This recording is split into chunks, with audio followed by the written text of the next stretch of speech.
कृष्ण हरे राम राम राम हरे हरे कृष्ण कृष्ण कृष्ण हरे राम राम हरे హరే కృష్ణ అందరికి ఈరోజు శ్రీమద్ భాగవతం క్లాస్కి మీ అందరికీ కూడా ఇస్కాన్ శ్రీ శ్రీ రాధా గోవింద ఆలయం మంగళూరు కర్ణాటక తరపున స్వాగతం తెలియజేస్తూ ఉన్నాము.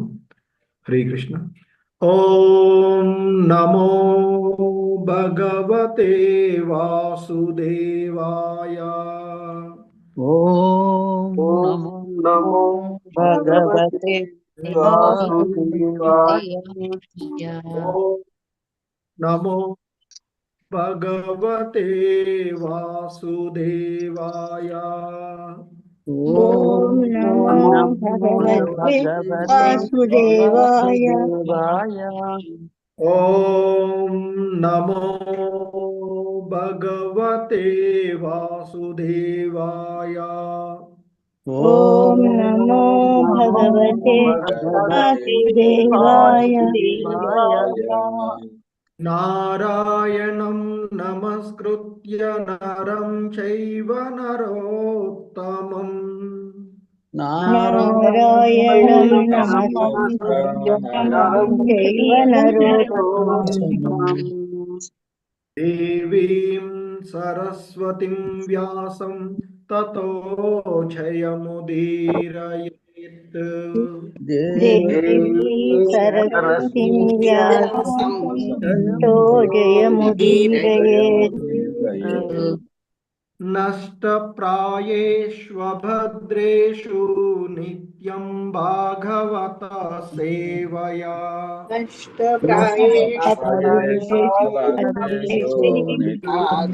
భాగవత సేవయా.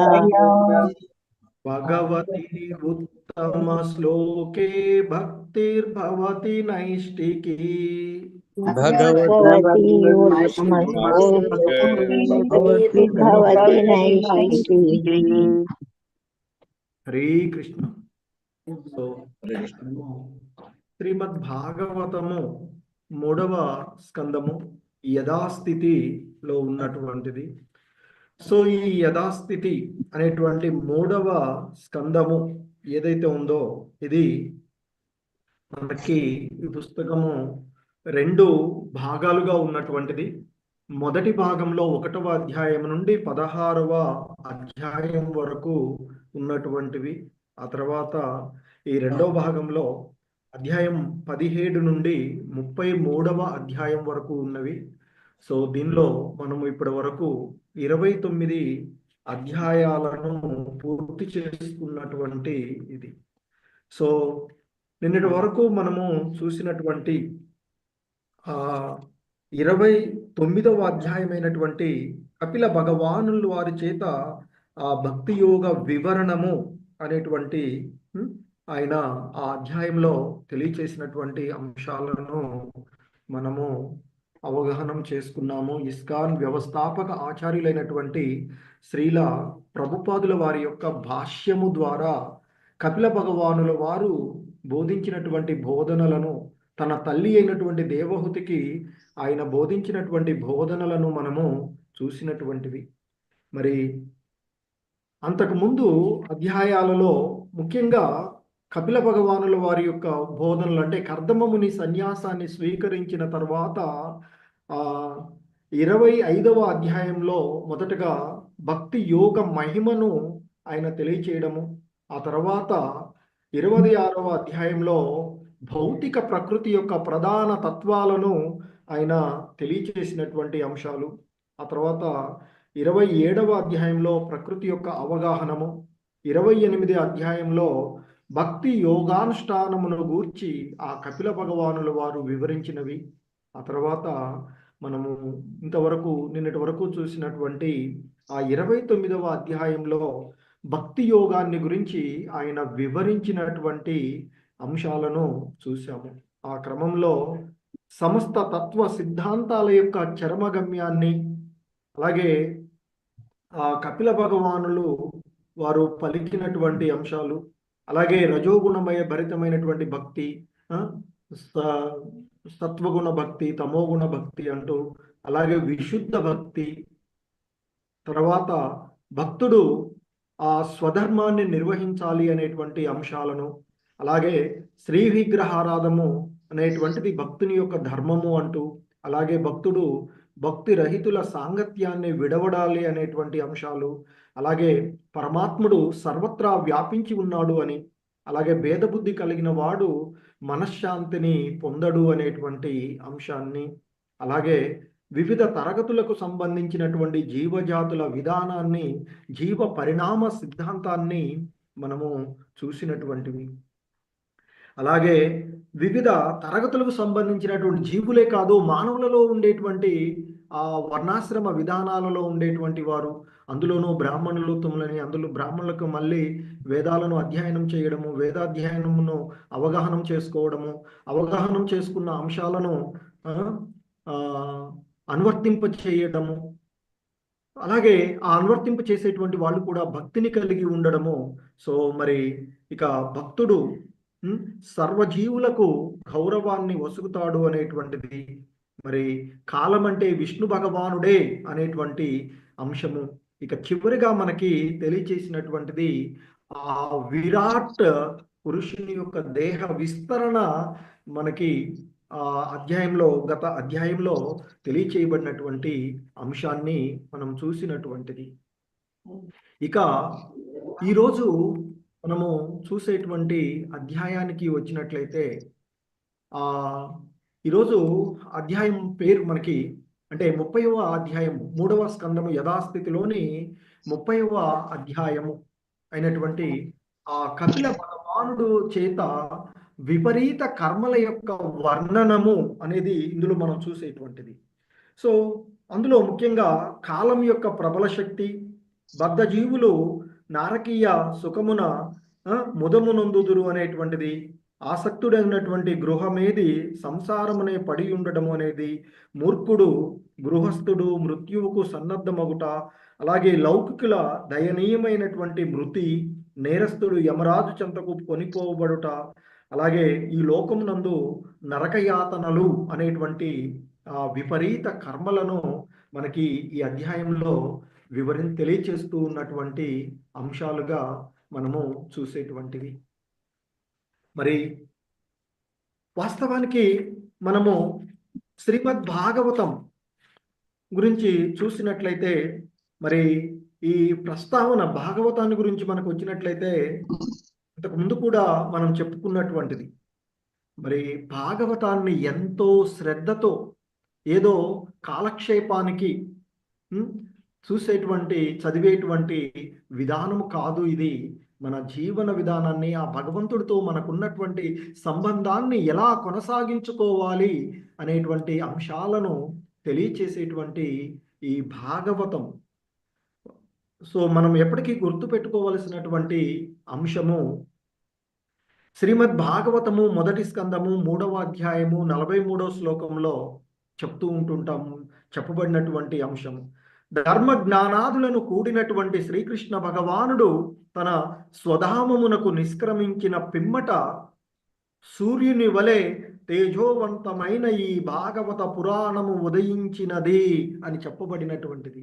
కాబట్టి ఈ భాగవత పురాణం అనేది సాక్షాత్తు ఆ కృష్ణ భగవానుడే అని అంశ ద్వారా, అంటే ఆ కృష్ణ భగవానుడే అని భావిస్తూ ఈ క్లాసులను విన్నా లేదా దీన్ని చదివేటప్పుడైనా మనం చాలా శ్రద్ధగా ఉండవలసినటువంటి పరిస్థితి. ఎందుకంటే ఇది ఎన్నోసార్లు మనకి ప్రస్తావన వస్తూ ఉంటుంది భాగవతం గురించి మాట్లాడుతూ ఉన్నప్పుడు.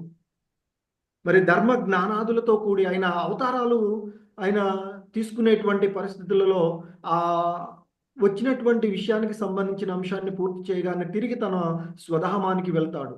ట్రిప్ లాంటిది అన్నట్టు ఆ భగవంతుడు తన ధామము నుండి ఈ భౌతిక జగత్తులోకి లేదా వివిధ లోకాలలోకి రావడం అనేది ఆయన యొక్క వచ్చిపోయేటువంటిది. ఎలాగైతే ఒక ప్రభుత్వం ఉంటే ప్రధానమంత్రి వివిధ ప్రదేశాలకు వెళ్ళి రావడము జరుగుతూ ఉంటుందో ఒక దేశానికి అలా.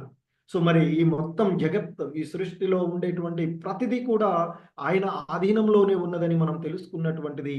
ఆయన ఆ విధంగా తన సహపార్శ్వాదులతో కూడి ఆయన యొక్క యాత్ర, ఎందుకంటే ఒక ప్రధానమంత్రి వస్తుంటేనే లేదా ఏదో ఒక అగ్రరాజ్యానికి సంబంధించినటువంటి వాడు వస్తే ఆయనకు సంబంధించినటువంటి కార్లతో సహా అక్కడి నుంచి హెలికాప్టర్లో దించుకుంటారు. మరి అటువంటిది సాక్షాత్తు ఆ భగవంతుడే ఈ మొత్తం విశ్వానికి అధిపతి అయినటువంటి, అన్ని లోకాలకు అధిపతి అయినటువంటి ఆ భగవంతుడే వస్తుంటే మరి ఆయనతో ఆయన సహపార్శ్వాదులందరూ కూడా వస్తారు. కాబట్టి మరి తిరిగి వెళ్ళేటప్పుడు అందరూ కూడా వెళ్ళిపోతూ ఉంటారు. సో అలా వెళ్ళిన తర్వాత మరి ఈ కలియుగంలో అజ్ఞాన అంధకారాన్ని తొలగించడానికి సూర్యుని వలె తేజోవంతమైనటువంటి ఈ భాగవత పురాణము ఉదయించినది అని చెప్తారు.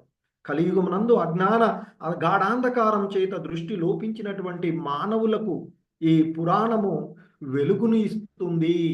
మరి ఆ వెలుగును ఇచ్చేటువంటి వాడు గురువు. అందుకే మనం గురు ప్రణామంలో ఓం అజ్ఞాన తిమిరాంధస్య జ్ఞానాంజన శలాకయా చక్షుర్మిలితం ఏన తస్మై శ్రీ గురవే నమః అంటూ చెప్పుకుంటూ ఉంటుంటాం.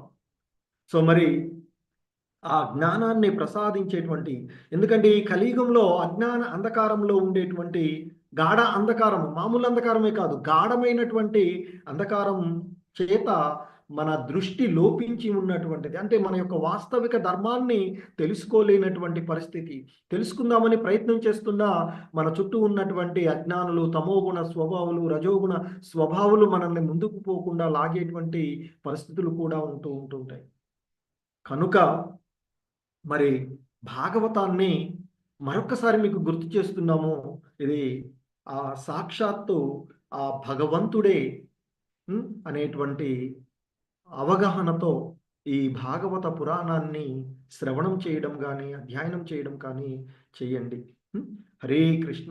సో ఇక మనం మరి ఈరోజు ఉన్నటువంటి ఈ అధ్యాయాన్ని మనం ప్రారంభించుకున్నట్లయితే, సో 3వ స్కందంలోని 30వ అధ్యాయమైనటువంటి ఈ కపిల భగవానుల వారి చేత విపరీత కర్మల యొక్క వర్ణనను మనము చూస్తూ ఇక్కడ చూడబోతూ ఉన్నటువంటి అధ్యాయము. ఈ అధ్యాయంలోని ఈరోజు 1 మరియు 2వ శ్లోకాలను ఇస్కాన్ వ్యవస్థాపక ఆచార్యులైనటువంటి మనకి గురువుగా మనలో ఉండేటువంటి అజ్ఞాన అంధకారాన్ని తొలగించడానికి అనేకమైనటువంటి గ్రంథాలను, శాస్త్ర విషయాలను మనకి గ్రంథాల రూపంలో, పుస్తకాల రూపంలో అందించినటువంటి వారు. పుస్తకాలను సాధారణంగా అందించడమే కాదు, సరైనటువంటి వివరణ ద్వారా పరంపరలో పూర్వపు ఆచార్యుల యొక్క వివరణలను ఇచ్చినటువంటి శ్రీల ప్రభుపాదుల వారి యొక్క భాష్యం ద్వారా ఈ అంశాలను మనము అవగాహన చేసుకోవడానికి ప్రయత్నం చేద్దాము. సో ఈ భాగవతం, శ్రీమద్ భాగవత పురాణంలోని 3వ స్కందము, అందులో 30వ అధ్యాయమైనటువంటి ఆ కపిల భగవాను చేత వర్ణించబడుతున్నటువంటి విపరీత కర్మల గురించి ఈ అధ్యాయంలో మనం చూడబోయేటువంటి అంశాలు. సో హరే కృష్ణ. శ్రీమద్ భాగవతము 3వ స్కందము 30వ అధ్యాయము 1వ శ్లోకము. Please repeat. కపిల ఉవాచ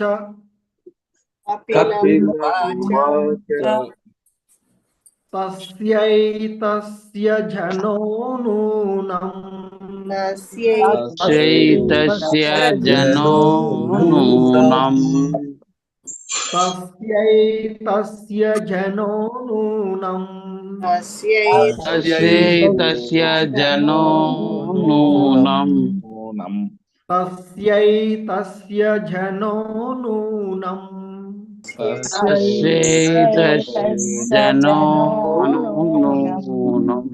నాయం వేదోరువిక్రమం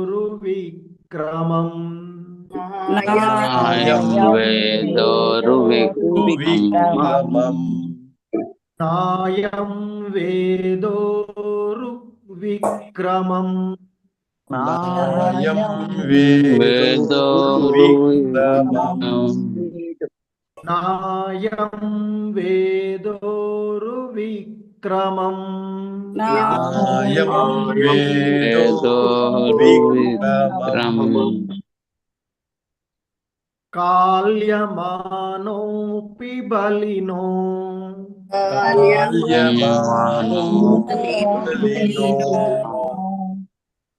కాల్యమానో హరే కృష్ణ కాల్యమానోపి బలినో కాల్యమానోపి బలినో కాల్యమానోపి బలినో కాల్యమానోపి బలినో వాయోరివ గణావలిః వాయురివ వాయోరివ గణావలిః వాయోరివ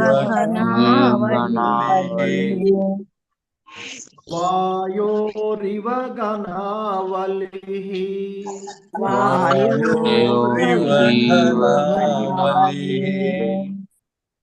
హరే కృష్ణ కపిల ఉవాచ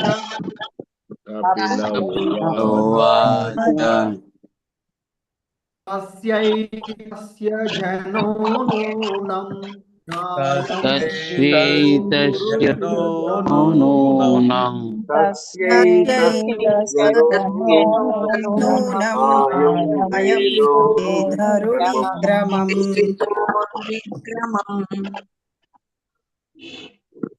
తస్యైతస్య జనో నూనం నాయం వేదోరువిక్రమం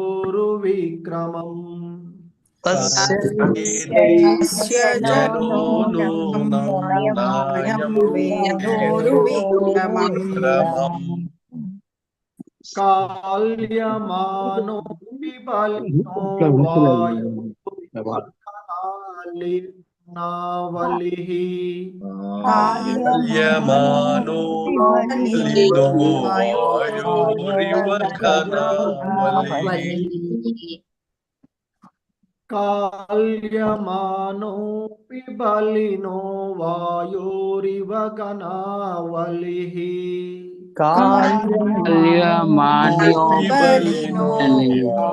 ఆయురివ గణావలి. హరే కృష్ణ. మొత్తం శ్లోకం ఒకసారి చూద్దాం.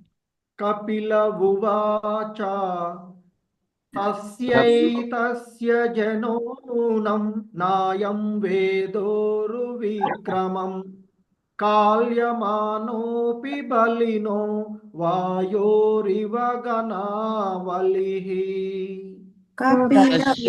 జనో నాయం వేదోరువిక్రమం కాల్యమానోపి బలినో వాయోరివ గణావలి. హరే కృష్ణ ప్రభు. ఒక ఇద్దరికి ఇవ్వండి. हरे कृष्ण. हरे कृष्ण. लक्ष्मीपाल का माता जी बात करें प्रभु जी. ओम नमो भगवते वासुदेवाय. कपिल उवाच तस्यैतस्य जनो नूनं नायं वेदोरुविक्रमं काल्यमानोऽपि बलिनो वायोरिव घनावलिः. हरे कृष्ण. हरे कृष्ण प्रभु जी. कपिल उवाच तस्यैतस्य जनो नूनं नायं वेदोरुविक्रमं काल्यमानोऽपि बलिनो वायोरिव गणावलिः. हरे कृष्ण. హరే కృష్ణ. ఈ శ్లోకంలో ఉన్నటువంటి పదాల యొక్క అర్థాలను చూద్దాం. కపిలః ఉవాచ. కపిల భగవానుడు పలికెను. భగవానుడు కలికెను. తస్య ఏతస్య తస్య ఏతస్య ఆ కాలము యొక్క కాలము యొక్క జనః జనః మనుజుడు నూనం నూనం నిక్కముగా నిక్కముగా అయం ఈ నవేద ఎరుగకున్నాడు ఉన్నాడు. ఉరు విక్రమం ప్రబల శక్తి ప్రబల శక్తి కాల్యమానః కాల్యమాన ప్రేరేపితుడు ప్రేరేపితుడు అపి ఈ అయినప్పటికిని అయినప్పటికీ బలినః శక్తివంతమగు శక్తివంతమగు వాయు వాయువు యొక్క వాయువు యొక్క ఇవ వలె ఘన మేఘములు ఆవలిహి సమూహము హరే కృష్ణ. సో భావముపై శ్రీల ప్రభుపాదుల వారు భగవానుడు ఇట్లు పలికెను, మేఘ సమూహము శక్తివంతమగు వాయువు ప్రభావమును ఎరుగునట్లుగా భౌతిక చిత్త రతుడైన మనుజుడు దేని చేతనైతే తాను ప్రేరేపితుడగునో అట్టి కాలపు ప్రబల శక్తిని నెరుగకున్నాడు. హరే కృష్ణ. Please repeat. భగవానుడు ఇట్లు పలికెను మేఘ సమూహము శక్తివంతమగు వాయువు ప్రభావమును ఎరుగనట్లుగా భౌతిక చిత్త రతుడైన మనుజుడు దేని చేతనైతే తాను ప్రేరేపితుడగునో కాలపు ప్రబల శక్తి నెరుగకున్నాడు. హరే కృష్ణ. ప్రభు ఈ భాష్యము ఒకరు చదవమనండి ఎవరైనా. హరే కృష్ణ. వెంకట నరసారెడ్డి ప్రభుజీ భాష్యం చదువుతారా?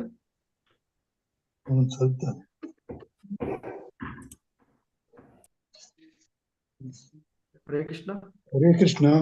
భాష్యము మనుజుడు కోట్లాది రూపాయలు వెచ్చింప సిద్ధపడినప్పటికీ గడిచిపోయిన క్షణమాత్ర సమయమును కూడా తిరిగి పొందజాలడని గొప్ప రాజనీతిజ్ఞుడగు చాణక్య పండితుడు తెలిపి ఉన్నాడు. విలువైన కాలమును వృధా చేయుటలో జరిగేది నష్టమును ఎవరును గణింపజాలరు. మనకు లభించిన సమయమును సద్వినియోగపరుచుకునుట యందు భౌతికముగా కాని లేక ఆధ్యాత్మికంగా కాని ప్రతి ఒక్కడు పరమ సావధానుడు కావలెను. బద్ధజీవుడు ఒక దేహమందు నిర్ణీత సమయం వరకే నిలిచి ఉండును. ఆ కొద్దిపాటి సమయమందే అతడు కృష్ణ భక్తి భావితుడై కాల ప్రభావం నుండి విడుదలను పొందవలెనని శాస్త్రములందు ఉపదేశింపబడినది. కానీ దురదృష్టవశాత్తు భక్తి యోగమునందు నెలకొనని వారు వాయువుచే మేఘములు చెదిరిపోయినట్లుగా తమకు తెలియకుండగానే కాలము యొక్క ప్రబల శక్తిచే ప్రభావితులై వర్తింతురు. హరే కృష్ణ. హరే కృష్ణ. ధన్యవాదాలు ప్రభు. హరే కృష్ణ. సో నెక్స్ట్ 2వ శ్లోకము శ్రీమద్ భాగవతము 3వ స్కందము 30వ అధ్యాయము 2వ శ్లోకము. Please repeat. హరే కృష్ణ. యం యమర్దముపాదత్తే యం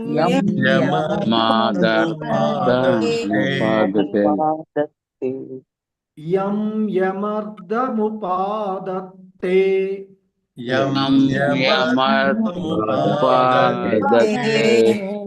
యం యమర్దముపాదత్తే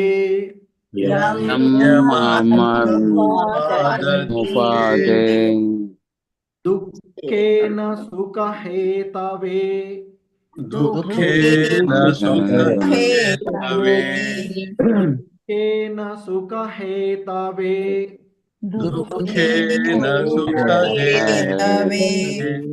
దుఃఖేన సుఖహేతవే दुःखेन सुखहेतवे तं तं दुनोति भगवान् तं भगवान् तं तं दुनोति भगवान् तं दुनोति भगवान् तं तं दुनोति भगवान् भक्ति भगवान् पुमान् शोषति यत्कृते पुमान् शोषति यत्कृते पुमान् शोषति यत्कृते पुमान् शोषति यत्कृते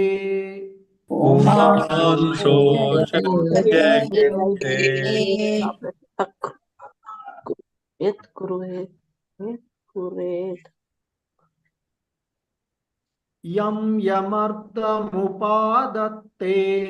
दुःखेन यं यमर्थमुपादत्ते दुःखेन सुखहेतवे यं यमर्दमुपादत्ते दुःखेन सुखहेतवे यं यमर्थमुपादत्ते दुःखेन सुखहेतवे तं दुनोति भगवान् पुमान् शोषति यत्कृते तं दुनोति भगवान् पुमान् शोषति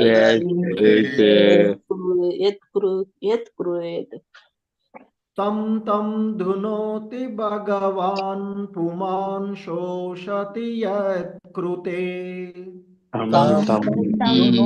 दुनोति भगवान् पुमान् शोषति हरे कृष्ण మొత్తం శ్లోకం చదువుతాం यं यमर्दमुपादत्ते दुःखेन सुखहेतवे तं दुनोति भगवान् पुमान् शोषति यत्कृते उपादत्ते दुःखेन सुखहेतवे तं दुनोति भगवान् पुमान् शोषति हरे कृष्ण प्रभु किद्धरకి हरे कृष्ण हनुमान प्रसाद प्रभु जी, सत्यम प्रभु जी। ओम नमो भगवते वासुदेवाय। यं यमर्थमुपादत्ते दुःखेन सुखहेतवे तं धुनोति भगवान् पुमान् शोषति यत्कृते। हरे कृष्ण प्रभु जी, धन्यवाद। हरे कृष्ण प्रभु जी। यम यमर्थमुपादत्ते दुःखेन सुखहेतवे तं धुनोति भगवान् पुमान् शोचति यत्कृते। హరే కృష్ణ ప్రభుజీ, ధన్యవాదాలు. ధన్యవాదాలు ప్రభు. సో ఈ శ్లోకంలో ఉన్నటువంటి పదాల యొక్క అర్థాలను చూద్దాము. యం యం యం యం ఏవైతే వస్తువులను ఉపాదత్తే మనుజుడు సంపాదించును దుఃఖేన అతి కష్టముగా సుఖహేతవే సౌఖ్యము కొరకు తం వానిని ధునోతి నశింపచేయును భగవాన్ భగవానుడు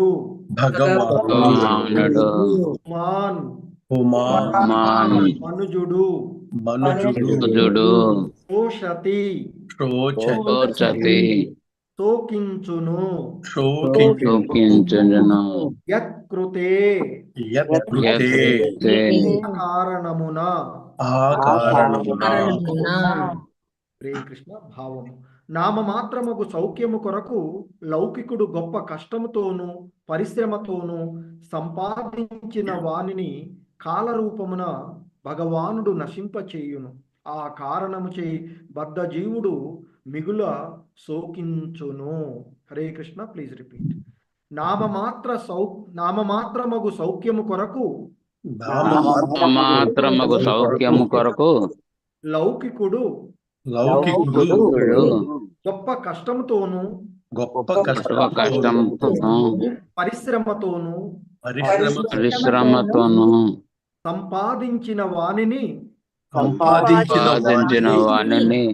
కాలరూపమున భగవానుడు నశింపచేయును.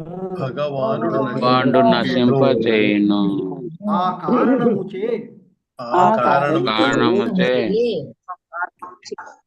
జీవుడు మిగుల శోకించును.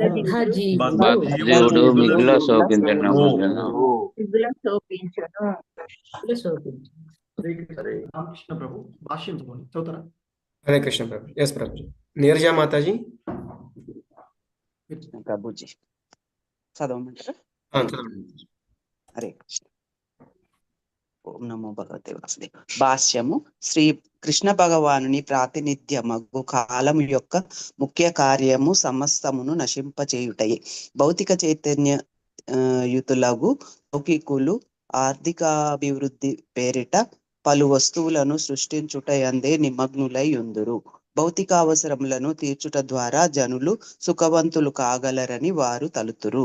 కాని తాము సృష్టించినదంతయు కాలక్రమం నశించిపోగలదని వారు మరతురు.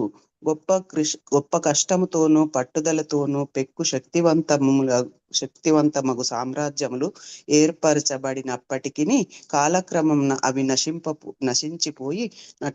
నశించిపోయినట్లుగా మనము చరిత్ర యందు గాంచవచ్చును. అయినప్పటికీ కాలమందు నశించి తీరునట్టి భౌతిక అవసరములను తయారు చేయుటలో తాము కాలమును వృధాపరుచుచున్నామని మూర్ఖులగు లౌకికులు ఎరగజాలరు. జనులు అజ్ఞాన కారణముననే ఆ రీతి శక్తి వృధాయగుచున్నది. తాము నిత్యులమనియు తమకొక నిత్య కార్యము కూడా కలదనియు జనులు ఎరుగకున్నారు. ప్రస్తుత దేహమందలి కొద్దిపాటి జీవన కాలము అనంతమగు హరే కృష్ణ అనంతమగు ప్రయాణమున కేవలము ఒక మెరుపు వంటిది మాత్రమేయని వారెరుగరు. ఈ విషయము నెరగక వారు చిన్న మెరుపు వంటి జీవనమునే సమస్తమని భావించి ఆర్థిక పరిస్థితిని మెరుగుపరుచుకొనుటయందే కాలమును వృధా చేయుదురు. హరే కృష్ణ ప్రభుజీ. ధన్యవాదాలు. హరే కృష్ణ. ధన్యవాదాలు మాతాజీ. హరే కృష్ణ. హరే కృష్ణ. ఓం అజ్ఞానతిమిరాంధస్య జ్ఞానాంజనశలాకయా చక్షుర్మిలితం యేన తస్మై శ్రీగురవే నమః. నమో ఓం విష్ణుపాదాయ కృష్ణప్రేష్టాయ భూతలే శ్రీమతే భక్తివేదాంత స్వామి నితి నామినే. నమస్తే సారస్వతీ దేవే గౌరవాణి ప్రచారిణే నిర్విశేష శూన్యవాది పాశ్చాత్యదేశతారిణే. జయ శ్రీ కృష్ణ చైతన్య ప్రభు నిత్యానంద శ్రీ అద్వైత గదాధర శ్రీవాసాది గౌర భక్త బృంద. హరే కృష్ణ కృష్ణ కృష్ణ హరే హరే హరే రామ రామ రామ హరే హరే. హరే కృష్ణ.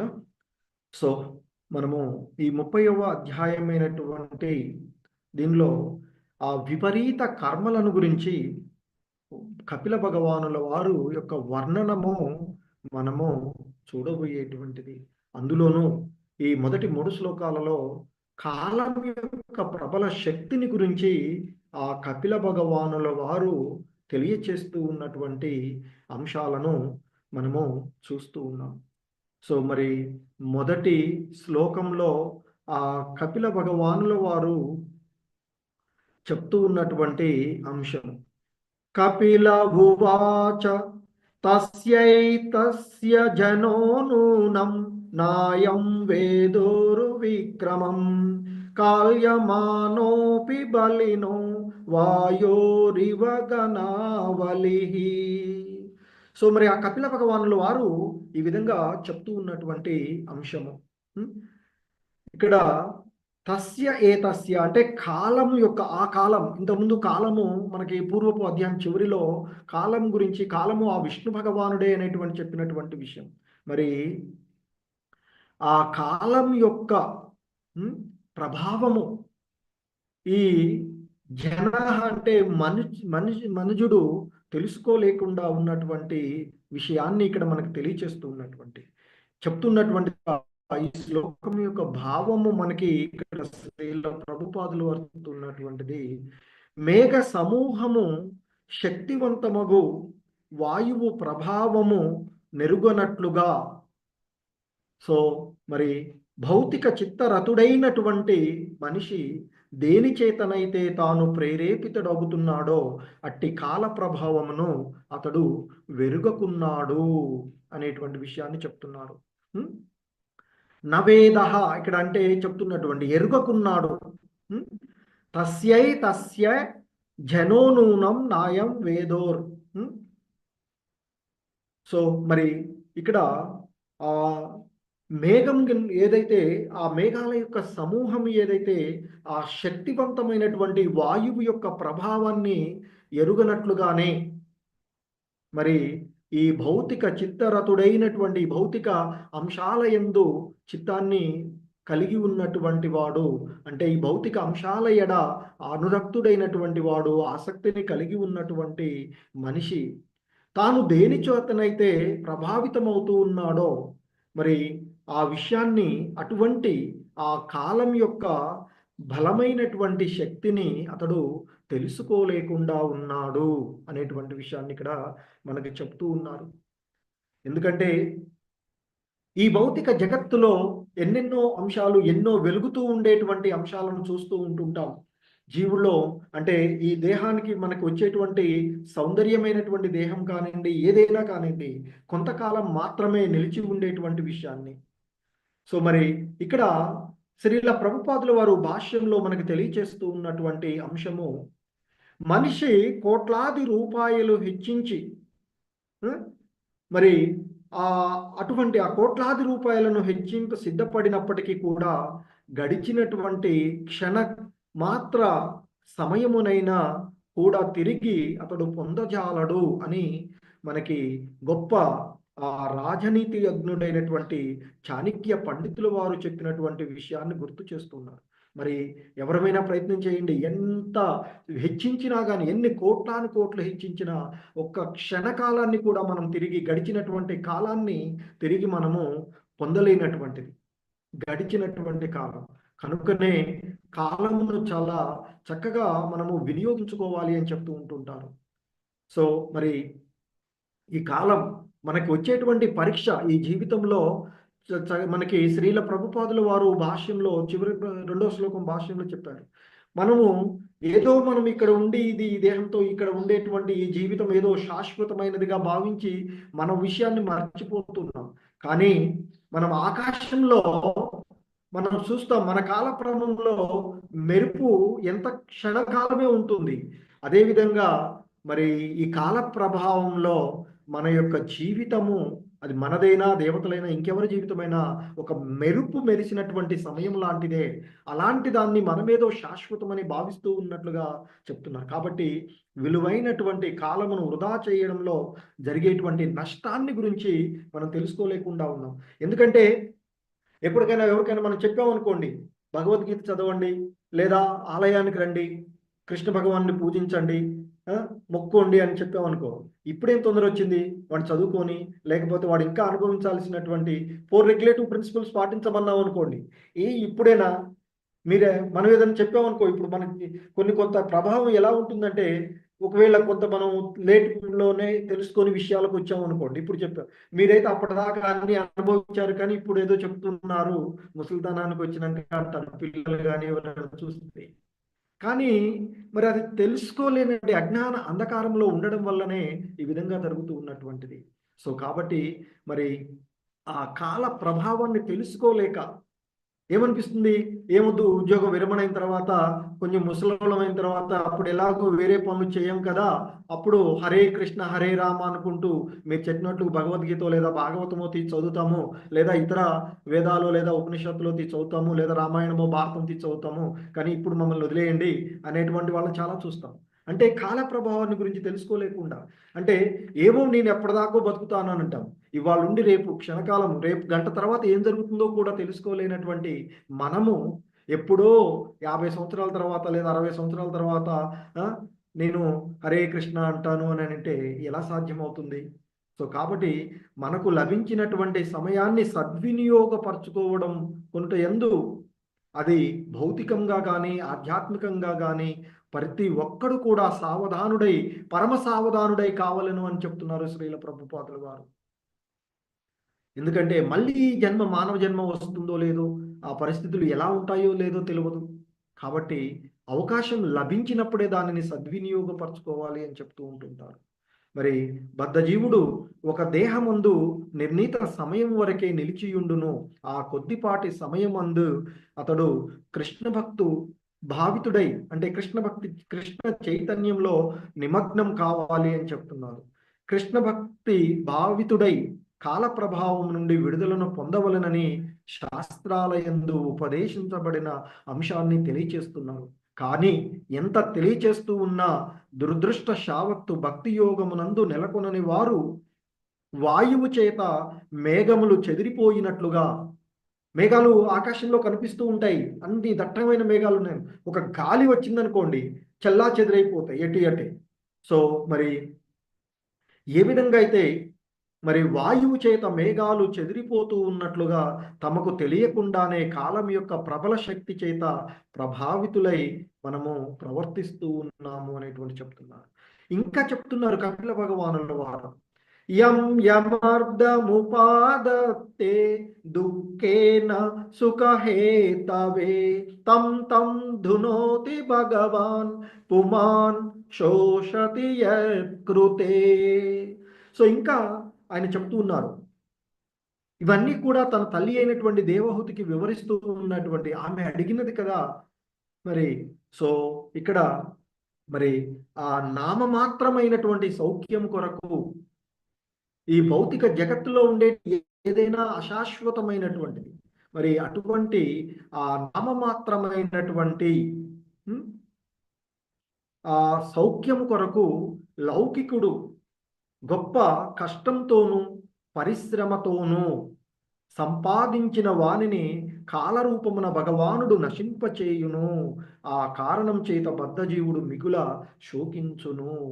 తానేదో శాశ్వతంగా ఉండేవాడిని అనుకుంటూ ఈ జగత్తులో తానే అధిపతిని, తానే ప్రభువుని అనే భావనతో ఏదేదో చేస్తూ ఉంటుంటాడు. ఎంతో మరి ఇక్కడ అదే చెప్తున్నారు, యం యం అర్థం, ఏవైతే వస్తువులను యం యం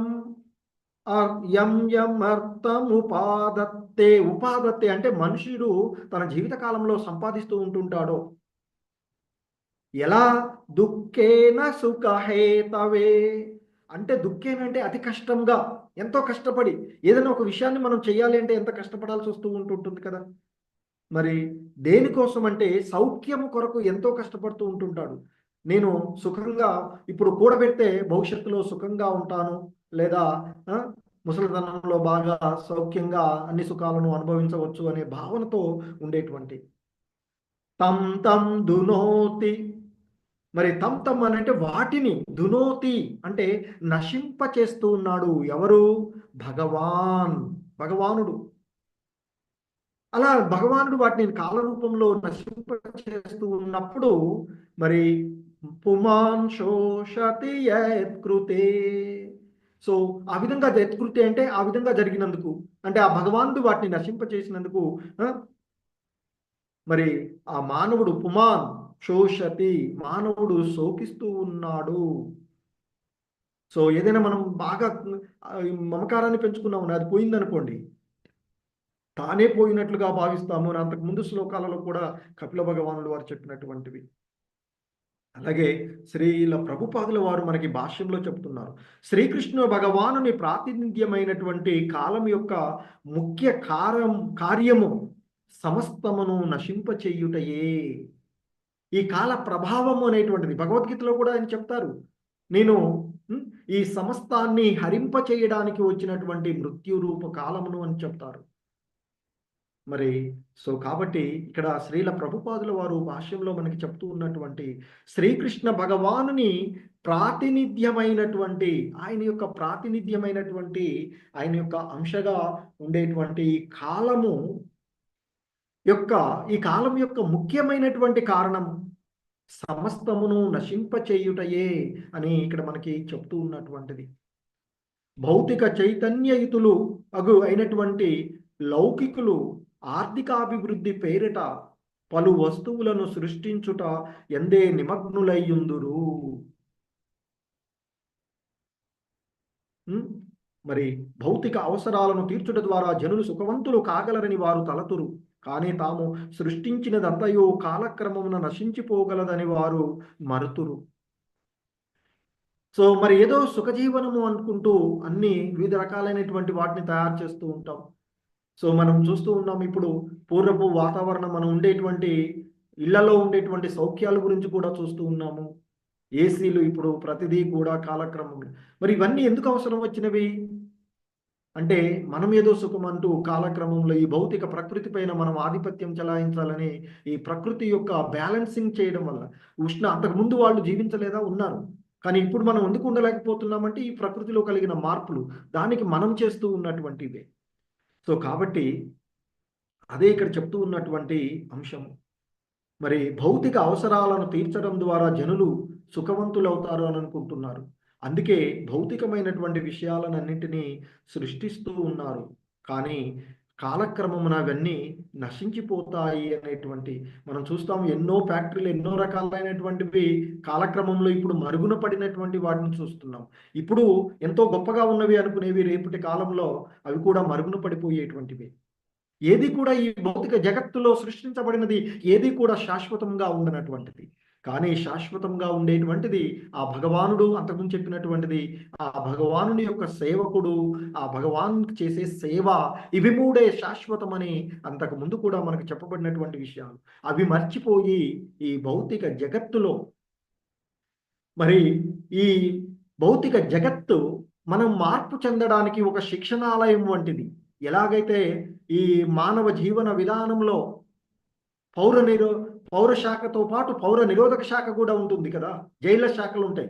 మరి ఏదైనా మనము నియమావళిని ఉల్లంఘించినట్లయితే తీసి జైల్లో పడేస్తుంటారు. ఎందుకు?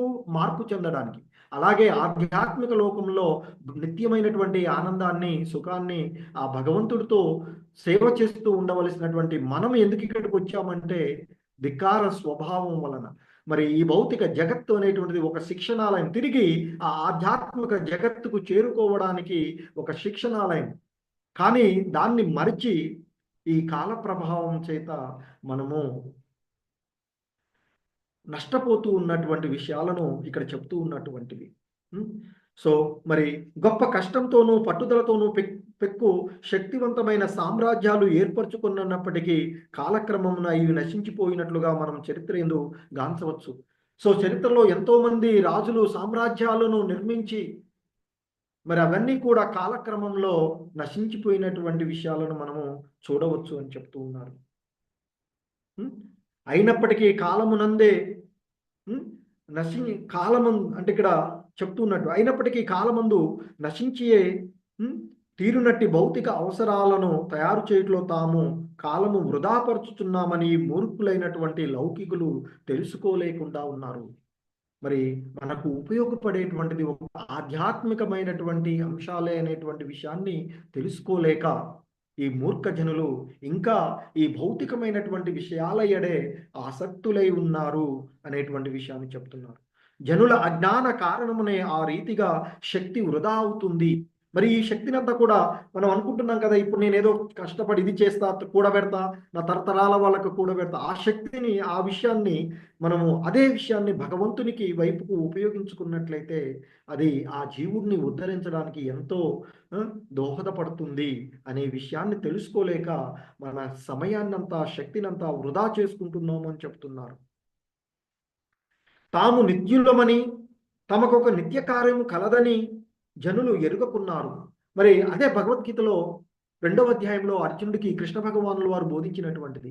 తానేదో తన గురువుని, తన తాత యొక్క దేహాన్ని సంహరిస్తున్నాను అనే భావించి, నేను యుద్ధం చెయ్యనయ్యా కృష్ణ అంటాడు.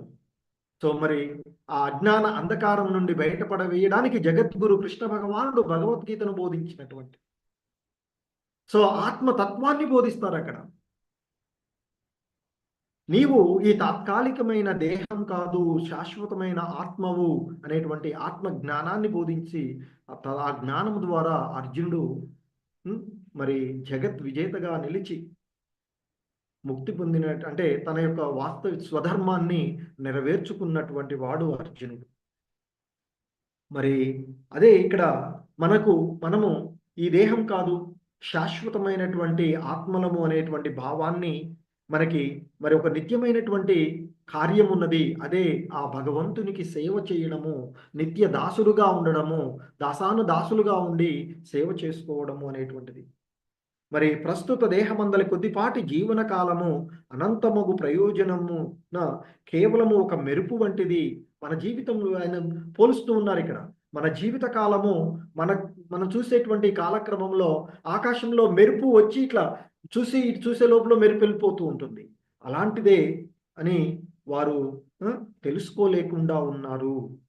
ఈ విషయము తెలుసుకోలేక వారు చిన్న మెరుపు వంటి మన ఈ జీవనమే సమస్తము అని భావించి ఆర్థిక పరిస్థితిని మెరుగుపరుచుకున్నట ఎందే కాలాన్ని వృధా చేస్తున్నారు తప్ప,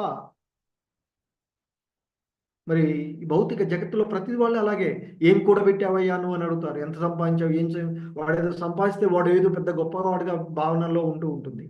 కానీ అది తెలవట్లేదు, దేనికి కూడా పనికిరాని ఒక వ్యర్థమైనటువంటిది అని. సో మరి కావలసినటువంటిది మనకు దోహదపడేటువంటిది మన ఆధ్యాత్మిక అంశాలు, ఆధ్యాత్మికమైనటువంటి సంపదలను కూడబెట్టుకోవడము. అంటే శాస్త్రాలను నమ్మడము, వాటిని చదవడము, వాటిలో ఉన్నటువంటి అంశాలను గ్రహించడము చేయవలసినటువంటిదిగా మనకి ఇక్కడ చెప్పబడుతూ ఉన్నటువంటి అంశం. హరే కృష్ణ. జగద్గురు శ్రీల ప్రభుపాద్ కీ జై.